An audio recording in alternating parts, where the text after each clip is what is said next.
intelligences has to make to motivation is that people are more likely to be motivated if they find activities exciting and they get better at them. And I'm sure you know Csikszentmihalyi's concept of flow. Flow is a very desirable psychological state where you're so engrossed in an activity that you lose track of time and space.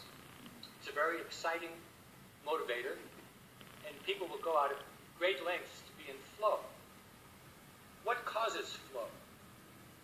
Flow occurs when the challenges you face are approximately equal to the skills that you have.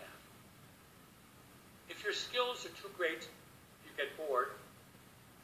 If the challenges are too great, you become anxious. So flow, as Csikszentmihalyi states it, is the space between boredom and anxiety. A skillful teacher, coach, is always looking for those areas where the child has some interest and some skills, so that you can keep introducing challenges which are motivating and where there's a chance for flow. The biggest challenge to school was stated by Plato 2,500 years ago. He's even older than Gary and me. Plato said, the purpose of education is to make you want to do what you have to do. There are all sorts of things which we have to do to become educated and to become productive citizens. It's easiest if you like to do it. I'm very lucky. I like doing what I'm doing. And I'm sad that so many people don't have that privilege. As for affective states, I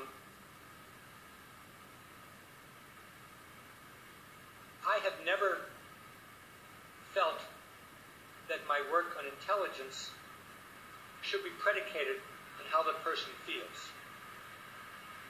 And that's why I don't want to speak about a spiritual intelligence if it involves some kind of a phenomenological experience.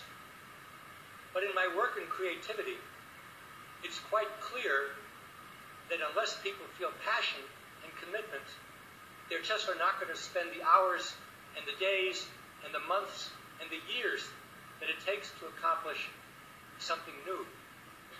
And there are a few people where they're lucky enough that this happens on their own. But for most of us, it only happens if we have parents or coaches who help us.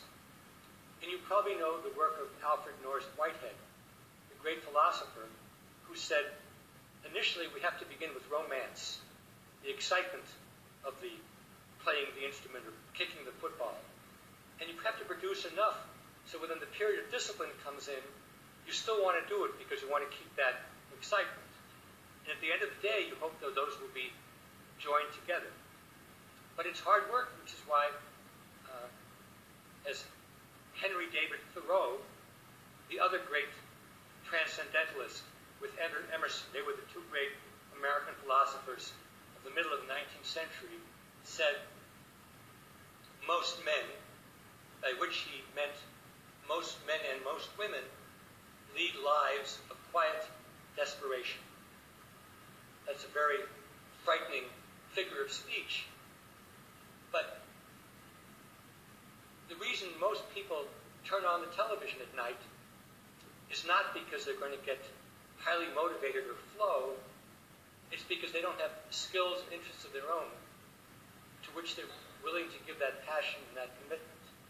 And